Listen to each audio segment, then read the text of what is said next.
Bonjour, je suis Cédric Watine d'Outils du Manager, le podcast en français sur le management le plus écouté. Bonjour Laurie. Bonjour Cédric. On aborde aujourd'hui le troisième épisode à propos du sens de l'urgence. Oui. Donc on vient de voir, au premier épisode on a défini un petit peu ce que c'était et puis comment reconnaître les ennemis du sens de l'urgence que sont l'autosatisfaction et la frénésie. Dans le second, on a commencé à aborder les tactiques pour mettre en place un vrai sens de l'urgence dans votre équipe. Donc la première tactique qu'on a vue, c'était de faire rentrer l'extérieur vers l'intérieur.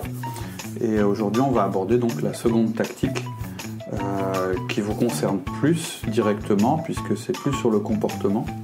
C'est de faire preuve du sens de l'urgence tous les jours. Tout à fait. Donc, ce qu'il faut se dire, c'est que c'est notre comportement plus que notre discours qui va provoquer de l'urgence dans nos équipes. Là, vous pouvez avoir un discours rationnel en disant il faut changer, etc. et vous dire que les gens sont convaincus. C'est vraiment la manière dont vous allez le dire et la manière dont vous allez le faire vivre tous les jours qui va faire que ça va fonctionner ou non. Si on est focalisé sur nos marchés, si on est focalisé sur la concurrence, si on parle en permanence avec nos salariés ou nos collaborateurs des menaces et des opportunités, mais d'une manière positive, on va réussir à maintenir cette tension positive dans les équipes. C'est comme ça qu'on va provoquer l'état d'esprit qu'on veut en fait. D'accord. C'est-à-dire que c'est vraiment vous qui allez orienter leur comportement à eux en fonction de la manière dont vous allez réagir. Et la norme aujourd'hui, malheureusement, dans les entreprises, c'est vraiment un comportement non urgent. C'est-à-dire que, sans le vouloir, on envoie des signaux en permanence à travers notre attitude, notre ton, les choix qu'on fait, etc. Si je prends l'exemple d'une réunion, voilà les mauvais signes qu'on pourrait donner pour détecter vis-à-vis du sens de l'urgence en faisant notre réunion. Par exemple, démarrer en retard. Déjà, c'est un mauvais signal. Ça veut dire que l'individu prend le pas sur la personne qui arrive, ou même vous, quand vous arrivez tard, ça veut dire certainement que c'est pas très important.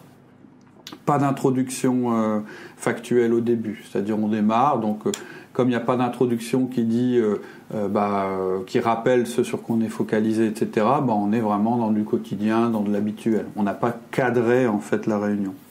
Un autre mauvais signal, ce serait de ne pas demander aux gens de préparer la réunion. C'est-à-dire en leur disant vous venez comme ça et puis on discutera sur place, à bâton rompu sur place. Ça veut dire que d'abord la réunion n'est pas importante. En plus, vous en faites pas un événement, puisque en fait on se pointe là un petit peu en auditeur libre, et du coup elle sera vide de contenu. On a eu cet exemple il n'y a pas longtemps chez nous, où on a fait notre réunion de direction, notre revue de direction ISO, et effectivement les gens n'étaient pas préparés, et la réunion était vraiment nulle, quoi. On n'a pas réussi à la rendre motivante, et c'est pour ça qu'on a décidé d'en refaire une en juin. Autre indice négatif, c'est de ne pas déterminer, de terminer la réunion sans indiquer avec clarté ce qui va être fait. Et surtout dans les 7 jours à venir, pas dans les semaines à venir, ni dans les mois à venir. C'est-à-dire, ok, un tel, il y aura ça à faire, ça à faire, ça à faire. Si ça, c'est pas clair en sortant de la réunion, c'est un mauvais signal. C'est ce qu'on évoquait en fin de podcast la dernière fois. Tu disais, ouais, mais si mon objectif, il est à 6 mois, je suis pas dans un sens de l'urgence. Je te ai répondu si. Il suffit de couper, de le faire. Voilà. Il y a différentes étapes qui seront que l'échéance sera beaucoup plus petite. La finalité, faut pas confondre impatience et urgence en fait. Ouais. La finalité, elle est dans 6 mois, mais qu'est-ce qu'on fait aujourd'hui pour aller dans le sens de la finalité à laquelle on veut arriver? Finir une réunion en retard aussi, c'est aussi ne pas prioriser et prendre tous les problèmes, quoi. Tout à fait. Il y a ça dépend de la raison. C'est-à-dire si la réunion finit en retard parce qu'elle s'est enlisée et que c'est un mauvais signal.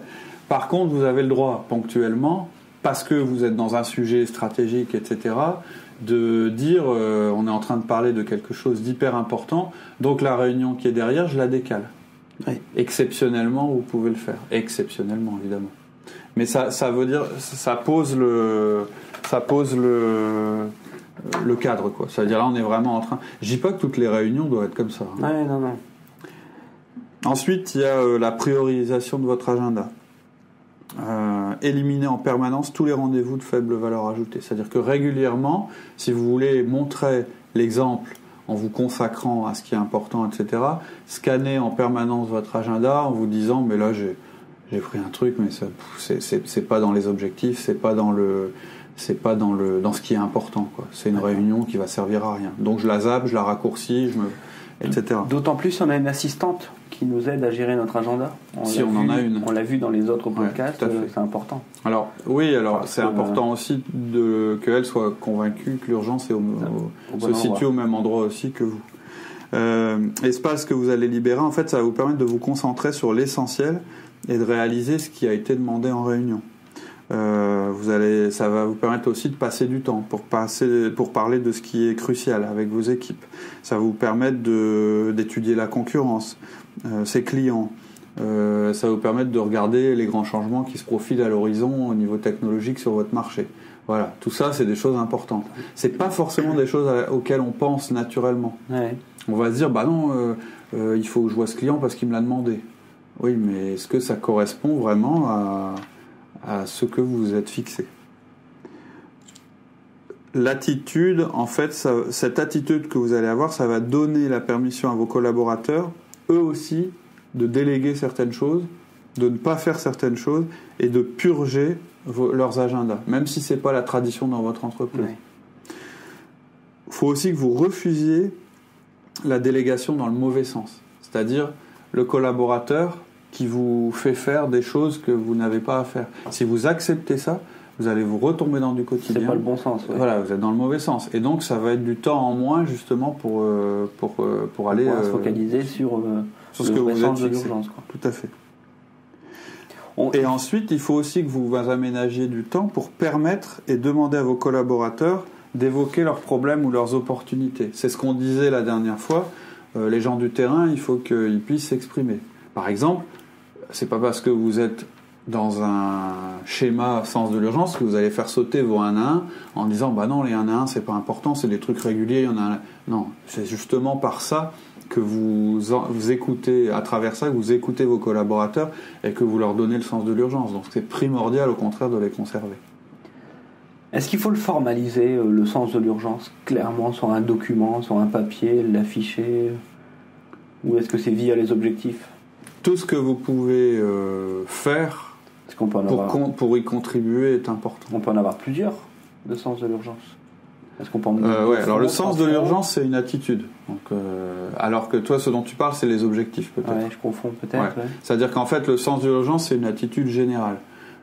Ça ne veut pas dire qu'on n'a qu'un seul objectif à la fois.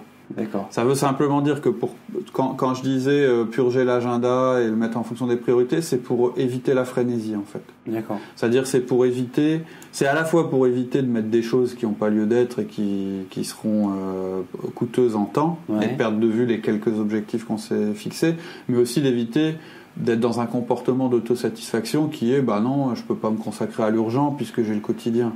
Parfois, il faut bousculer le quotidien. Si on a bien déterminé ses objectifs en début d'année, et qu'on prend toutes nos décisions qui nous arrivent, tous les problèmes et tout, et qu'on les rapporte à ces objectifs, et ça nous aide à prendre la décision, on est dans le sens de l'urgence.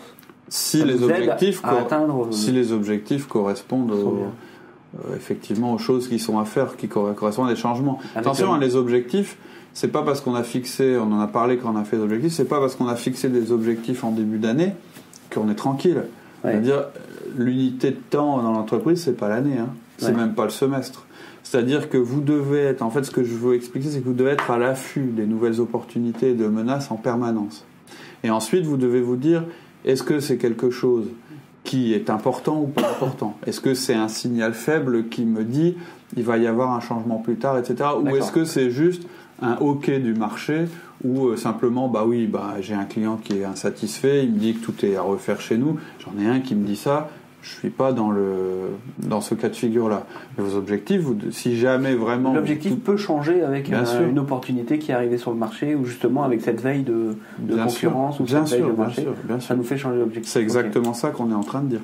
Par contre, vos objectifs ne peuvent pas changer toutes les semaines. Tout à fait. C'est pour ça que chez nous, par exemple, on a une structure de réunion où on fait des réunions hebdomadaires qui sont tactiques et pendant cette réunion, on ne remet pas en cause la stratégie qui, elle, est vue plutôt de manière trimestrielle. C'est-à-dire que Si au bout de 3 réunions tactiques, moi je me rends compte, ou quelqu'un se rend compte qu'on a toujours le même problème qui ressort et qui nous bloque vraiment, on a peut-être quelque chose à revoir au niveau stratégique. D'accord. C'est ce que j'ai essayé de dire aussi quand je disais tout à l'heure, on peut voir quelque chose à 6 mois et mettre des étapes. Ouais. La chose à 6 mois, si elle change tous les 15 jours, là on est dans la frénésie. Oui, c'est pas... Voilà. Ok. Alors après, donc je disais, il faut que le sens de l'urgence il soit visible chez vous. Alors Cotter dans son bouquin il prend l'exemple d'un type qu'il appelle David et qui est responsable de production. C'est un type qui passe au moins 1 heure par jour dans l'usine, qui demande à ses collaborateurs d'en faire autant, y compris son chef comptable. Les sujets de conversation, ça peut être les enfants, le sport, mais souvent il parle de productivité, de sécurité, de livraison, de clients ou de concurrence. C'est ce que je disais tout à l'heure ou la dernière fois sur les repas de fin d'année, etc. Si dans le repas de fin d'année on parle que de l'extérieur de l'entreprise, quelque part pour moi c'est un petit signe. Si vraiment on n'évoque jamais l'entreprise, je trouve ça toujours un peu curieux. Ça peut être un signal. Ça ne veut pas dire que ce David en question il va générer du conflit à chaque fois. Il donne pas des leçons d'une manière, je descends de ma tour d'ivoire et je vais vous donner des leçons. Il n'y a pas d'hystérie, c'est-à-dire le message il est clair, le message qui passe en permanence à ses équipes, et je pense que c'est le message qui doit être passé aussi dans n'importe quelle entreprise, c'est on ne peut pas se laisser aller, la seule garantie de l'emploi ou d'augmentation de salaire ou de garder un cadre de travail agréable, attractif et sécurisé, c'est de progresser plus vite et mieux que la concurrence. Parce que on sait que la concurrence reste pas immobile. C'est un véritable défi pour nous et nous allons réussir parce qu'on est fiers. On a eu des succès dont on est fiers, mais on va réussir pas grâce à ces succès-là, mais parce que on va changer les choses dans l'avenir. C'est-à-dire que c'est un message qui est à la fois qui cache pas ce qui se passe sur le marché, qui est réaliste, mais qui est positif. Le feedback, c'est un des outils qui peut nous aider à... Le feedback, en fait, c'est un outil qui nous sert à modifier ou à encourager le comportement d'un salarié. Mais quand on parle de comportement, ça peut être, c'est pas forcément une attitude, c'est vraiment un comportement, c'est-à-dire quelque chose de factuel. Arriver en retard, pas arriver en retard, aider, pas aider, etc. Je pense que c'est plus, ça fait partie des choses, puisque votre feedback, il va être orienté sur les objectifs que vous vous serez fixés. Ouais. Mais je pense que c'est tous les outils de communication qu'on met en place qui vont nous aider. La teneur de notre discours, en fait. La couleur de notre discours. Éviter d'aller trop dans les apitoiements sur soi-même, mais en même temps ne pas être angélique. On est entre les deux, pas faire preuve d'angélisme. Tout au début, on parlait de faire attention au cynisme. Qu'est-ce que tu entends par du cynisme ? Le cynisme, en fait, c'est un humour destructeur. Et c'est vrai que pour moi, je pense que c'est une des plus grandes menaces dans l'entreprise aujourd'hui. C'est-à-dire je dirais, je vais même plus loin, je dis c'est quelque chose qui est extrêmement cultivé, même dans la société en général. On aime beaucoup se moquer, tourner en dérision, éviter les sujets sérieux en les ridiculisant, etc. Je pense que c'est extrêmement destructeur dans l'entreprise. Pour moi, c'est vraiment une des grandes menaces dans l'entreprise. Souvent, et alors on a ce qu'on mérite, hein. C'est-à-dire que le cynisme, il existe. Je pense parce que les salariés ont été confrontés à de nombreux échecs dans le passé et ils ont vu aussi des patrons qui un jour essayaient une méthode puis changeaient pour une autre, qui leur tenaient un discours en disant il faut se battre, il faut ce machin, puis qui de leur côté n'appliquaient pas les choses, etc. Il y a plein de raisons, mais à la limite c'est pas tellement ça qui m'intéresse. Ce que je veux dire par là, c'est que c'est souvent la facilité, le cynisme. C'est-à-dire que c'est quoi le cynisme, hein ? C'est par exemple, je propose un projet, je dis bah voilà, on a un nouveau challenge qui nous tombe dessus ou qu'on veut relever. Nos produits ne sont plus adaptés à nos clients. On livre mal, etc. Et puis voilà, on va commencer à faire de l'humour sur les clients en disant bah ouais, ceux qui sont plus adaptés. Voilà, donc avoir tout un discours. C'est une façon de dédramatiser pour la personne qui va le faire peut-être. Voilà, du coup, on va tomber. Au début, on peut être tenté d'aller dans cette voie-là parce qu'effectivement, on se dit bon, un petit peu d'humour, ça n'a jamais fait de mal. Le problème, c'est que quand ça se répand complètement dans l'entreprise et que ça touche des sujets critiques, c'est une source d'immobilisme. D'accord. Et surtout, c'est une forte source de démotivation. C'est-à-dire, ça amène à la déprime quand même. Ouais. C'est-à-dire que moi, j'ai eu le cas il n'y a pas très longtemps. Je l'ai mis sur le blog. Où j'ai visité avec un ami un de ces gros fournisseurs avec lequel il voulait mettre en place des collaborations. Et le type qui nous a fait visiter la boîte, c'était vraiment quelqu'un de brillant, hein, plein de diplômes, etc. Et il a fait au début un peu d'humour en fait sur son entreprise en disant c'était des choses pas très graves, c'était oui bon on a essayé de mettre ça en place mais ça n'a pas marché de manière terrible, en parlant d'un système qu'il avait voulu mettre en place, donc avec un petit peu d'humour, bon pas méchant. Et puis petit à petit au fur et à mesure de la visite, ça a commencé à être, je trouve, de moins en moins encourageant. Et on voyait qu'en fait, ce qu'il nous était en train de nous décrire, c'était presque du désespoir. C'est-à-dire qu'il se moquait lui-même de l'entreprise. Sa propre entreprise. Voilà, c'est ça. Et je trouve que là, on est quand même, quand même dans c'est dangereux parce que c'est quelque chose qui parle au cœur de manière indirecte, le cynisme. C'est-à-dire que c'est facile à faire. Tout le monde en fait, et quelquefois c'est très drôle. Mais quand vous avez tous les jours des gens qui font de l'humour sur la manière dont on n'arrive pas... Que sur du cynisme. Voilà, dont on n'arrive pas à réaliser nos objectifs, en disant... voilà, en se moquant un petit peu d'eux-mêmes ou des autres, etc., bah, ça vous casse les pattes, il faut être clair. Qu'on ait de l'humour, c'est tout à fait normal et c'est même nécessaire, et je pense que c'est ce qui permet ça fait partie de nos valeurs culturelles, mais le cynisme, attention.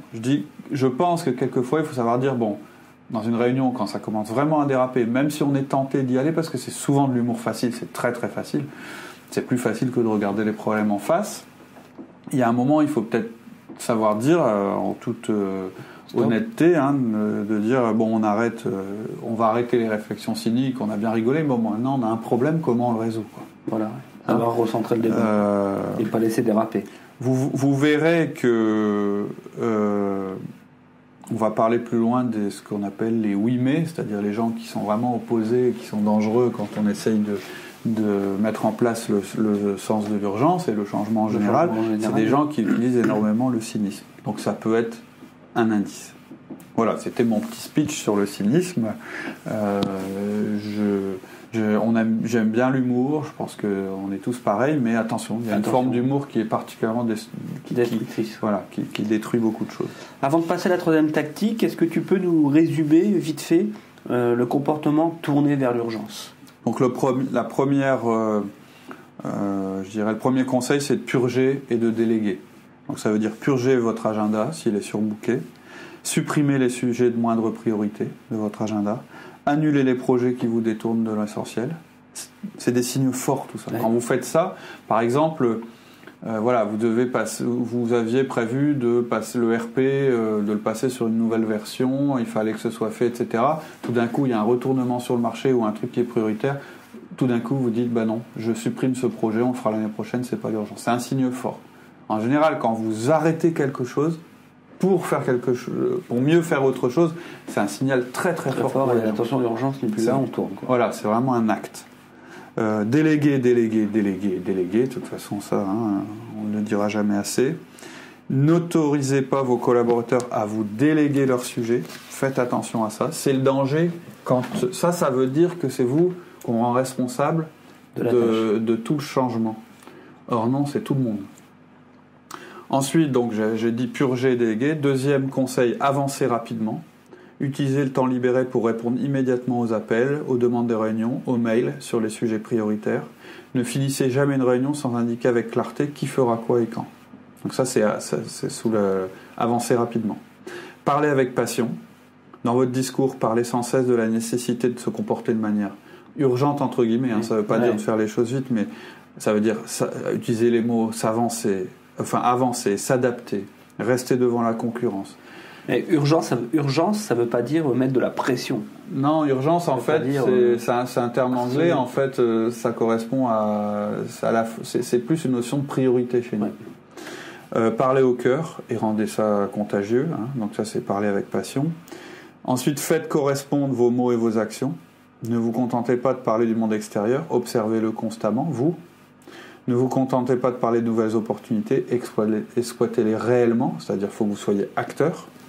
Et il faut que ça se voit, c'est-à-dire faites tout de la manière la plus visible possible et devant le plus de monde possible. Vous devez vraiment montrer votre sens de l'urgence à vos collaborateurs. D'accord. Voilà pour votre comportement à vous. Tactique numéro 3. Ouais. Trouver des opportunités dans les crises. Donc on sait que les crises sont toujours sujettes à développer justement des réorganisations ou à tuer des sociétés. Oui, voilà, c'est ça. Il y a vraiment deux façons de voir une crise. La plus répandue, c'est de voir la crise comme un événement épouvantable. Se dire... bon, on peut comprendre, hein, puisque une crise, en fait, ça peut être dramatique pour une organisation. Ça peut la détruire, blesser des personnes, faire échouer tous vos plans. Vous trouvez toutes les excuses du monde. Moi, je connais des sociétés, de toute façon, c'est la crise, ils ont un bilan catastrophique, ouais, mais c'est la crise, voilà. C'est normal. Alors que ça peut être vu complètement autrement, une crise. Ça peut être l'occasion de reprendre des parts de marché, parce que tout le monde se dit ça. Donc on vous verra moins avancer en temps de crise. Et en fait, on se rend compte que c'est assez logique qu'on voit les crises comme ça, et que tout dans l'entreprise est fait pour minimiser la probabilité d'une crise. Et c'est normal. On a des systèmes dans nos entreprises qui sont anti-crise. On a un budget pour cadrer. On a le contrôle financier pour être sûr de ne pas déraper. On a la politique qualité qui est faite justement pour capitaliser sur le passé. C'est-à-dire ce qu'on a fait bien dans le passé, on veut continuer à bien le faire. Et s'assurer que ce soit fait. La protection juridique. Tout ça, c'est des choses anti-crise. Et on a besoin de ces choses-là. Je ne suis pas en train de dire qu'il ne faut rien avoir de tous ces mécanismes de défense dans l'entreprise. Sinon, le moindre coup de vent, vous êtes mort. Je dis simplement que ces mécanismes de défense, ils peuvent vous cacher des opportunités. C'est-à-dire, ils peuvent vous amener à nier la crise. Et voilà, il faut les voir que pour ce qu'ils sont, c'est-à-dire des mécanismes de protection. De protection, simplement. La deuxième façon de voir une crise, et c'est celle qui va nous intéresser, c'est d'avoir complètement une autre perspective. La crise, dans ce cas-là, c'est plus un mal, mais sous certaines conditions, c'est quelque chose qui est nécessaire au succès, dans un monde en constante évolution. Regardez la crise sous cet angle, et je ne parle pas de la crise qu'on vit actuellement, je parle d'une crise en général. Une crise, ça peut être, j'ai un nouveau concurrent qui arrive, les prix de mon concurrent ont baissé de 40%, j'ai plus d'approvisionnement en matière, mes clients sont exsangues, ils n'arrivent plus à me payer. Voilà, c'est ça, une crise. Ça peut être de multiples... Ou j'ai la moitié de mes salariés qui est parti, enfin voilà, ça c'est des crises. Mais disons que le voir comme une opportunité de changement, ça permet de voir l'autosatisfaction comme un danger réel, et ça permet de donner un signal fort en disant à tout le monde, il faut bouger, quoi. On n'a pas le choix. Vous voyez, vous le sentez, il y a une crise qui est en train de se produire, le statu quo n'est même plus une option. On ne peut plus en parler, on ne peut plus dire tout change, là, il y a une crise, on va surtout continuer à faire exactement comme on a fait depuis le début. Donc une crise pour vous, c'est vraiment une opportunité de développer le sens de l'urgence. C'est-à-dire que c'est comme ça que la première chose qui doit vous venir à l'esprit quand une crise se profile, c'est comment je vais l'utiliser pour générer du changement chez moi et comment je vais l'utiliser pour m'adapter. Par exemple, on a eu un départ l'année dernière qui nous a fait assez mal. C'était une opportunité de complètement... Voilà, une démission, ça a été l'opportunité de complètement revoir la manière dont on travaille dans ce domaine-là. C'est une opportunité. Donc on pourrait être mené à créer une crise pour pouvoir se créer des vrais sens de l'urgence ? Non. Moi, alors c'est évoqué par Kotter. Non, on parle d'utiliser une crise. C'est-à-dire que faire levier, parce qu'on a une crise qui est latente et qui existe, ça peut se justifier. Il faut vraiment se méfier de ça, parce que il donne un exemple à un moment d'un directeur financier qui se dit fait, bon, il se rend compte qu'en fait, dans les bilans depuis des années, quelque part, on triche, on fait dire ce qu'on veut aux chiffres. Alors, on triche pas. Ce qui est fait n'est pas illégal. C'est masqué. Mais disons que voilà, on met pas les. On utilise certaines ficelles du bilan pour pouvoir masquer la réalité. Tout à fait. Et quelque part, en fait, il se rend compte que il y a des, comment je vais dire, il se rend compte qu'il y a des pertes latentes dans le bilan de l'entreprise. C'est-à-dire, il se dit, si on était réaliste, l'image serait catastrophique. Donc, ce qu'il fait, c'est qu'il passe des dépréciations qui avaient été évitées par la direction parce qu'elle ne voulait pas donner une mauvaise image de l'entreprise. Et immédiatement, ça met l'entreprise en perte. Évidemment, il le fait. Il va d'abord voir le directeur de l'entreprise avec le bilan. C'est pas lui qui. Mais quelque part, comme lui est assez charismatique, le directeur financier en question, et qu'il a bien orienté son discours, il a présenté ça comme un levier pour montrer une image réaliste de l'entreprise, ne pas mentir aux salariés et transformer cette espèce d'étonnement qu'il va générer en une vraie volonté de changer et d'améliorer la situation. C'est un petit peu... dans le passé, on a vu ça dans pas mal de boîtes où on a un patron assez charismatique ou plutôt assez, assez paternaliste, je voulais dire plutôt, qui en fait prend tout sur lui, c'est-à-dire il voit bien que son entreprise est plus très adaptée au marché, etc. Mais il va continuer à tenir un discours rassurant à ses salariés, etc. Et en faisant ça, en fait, il les empêche de changer. Et donc, il condamne son entreprise. Là, c'est un petit peu pareil. En cachant des choses au niveau du bilan, la volonté, ça n'était pas de berner les gens, c'était de les préserver, et puis parce qu'il avait peur que ça génère des départs, etc. Lui, il a utilisé une crise, donc la crise était déjà là, si tu veux, mais il l'a rendue visible. Créer une crise, moi, je dis, c'est extrêmement dangereux. Est-ce qu'il y a des erreurs, justement, très dangereuses? La première erreur, c'est de croire qu'une crise va automatiquement créer le sens de l'urgence nécessaire pour augmenter les performances. Si vous n'avez pas un plan, si derrière vous n'êtes pas justement porteur du sens de l'urgence, la crise, c'est négatif. Une crise, c'est négatif. Moi, je connais plein de sociétés qui se sont pas remis en cause. Tout à fait. Donc, quand je les appelle, nous disons mon bilan est négatif, mais c'est normal, c'est la crise. Voilà, c'est ça. Non, c'est pas vrai. La crise, non, parce que... Tu avais les moyens de t'organiser, de changer des choses. Je connais bien cette entreprise, elle avait des choses à changer. Non, il n'y a pas de fatalité. Mais bon, ce qu'il ne faut pas croire, c'est en mettant à jour une crise ou en rendant visible une crise, vous allez les gens, la première réaction que vous allez avoir, c'est soit l'autosatisfaction, c'est-à-dire les gens, ils vont vous dire mais non, ce que tu racontes, ils vont minimiser, ou ils vont complètement, ça va générer une panique générale et ce sera pas mieux. Donc le truc, c'est pas allez, je vais créer une crise, ça va tout résoudre. Non, la crise c'est négatif. Ce que vous en ferez sera négatif ou positif. La deuxième grosse erreur à pas faire, c'est adopter une stratégie de manipulation. C'est pour ça que j'ai dit non tout de suite. À créer une crise ? Oui, parce que là, vous êtes en train de berner les gens et vous pouvez pas parler au cœur des gens si vous êtes en train de les berner. C'est-à-dire, vous pouvez pas inventer un problème. Oui. Je me souviens bien qu'à un moment, on avait fait une étude de satisfaction sur une de nos entreprises et c'était remonté très positif. Et moi, ça m'avait un petit peu déçu parce que j'étais très content que les gens nous perçoivent positivement, mais ça n'était pas mon ressenti. C'est-à-dire que, et je sais qu'à un moment, on m'a dit « Ouais, mais vous réagissez comme ça parce que... vous dites pas que c'est bien, l'enquête dit c'est bien, mais et toi, vous êtes pas d'accord, Cédric, t'es pas d'accord, etc. parce que t'essayes de nous tenir en tension. Et j'ai dit non, je suis content qu'on ait des clients qui étaient très satisfaits, visiblement. Par contre, je constate tous les jours que c'est pas la réalité. J'étais pas en train de créer un faux sens de l'urgence ou une fausse crise. J'étais en train simplement de me rendre compte qu'un des outils qu'on avait utilisé ne révélait pas les problèmes qu'il y avait et les changements qu'il y avait à faire. La troisième erreur très dangereuse, c'est attendre passivement qu'une crise arrive.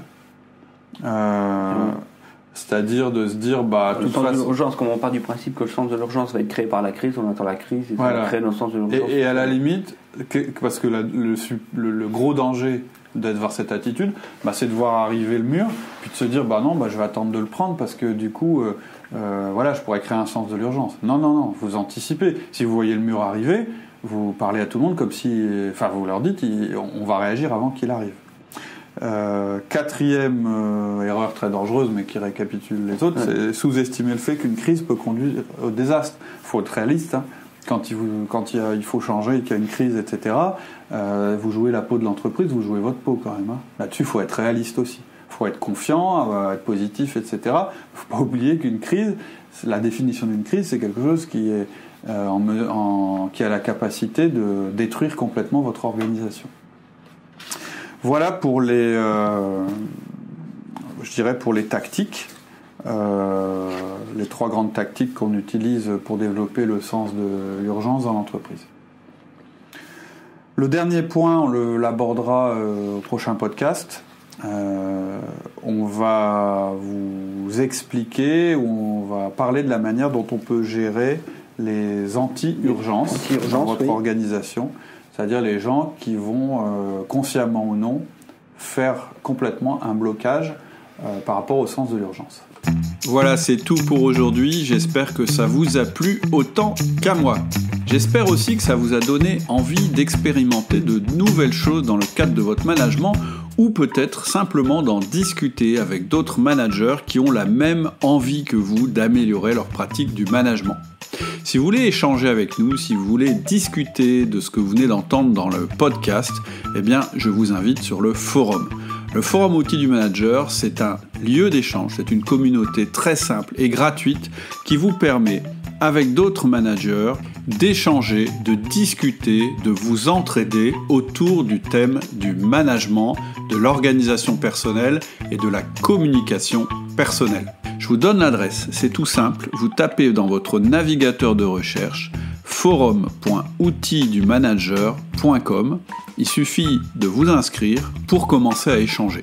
Et le petit plus, c'est qu'actuellement, si vous êtes actif sur le forum, eh bien vous avez accès à une formation au management totalement gratuite. Je vous laisse découvrir ça sur le forum Outils du Manager. À bientôt.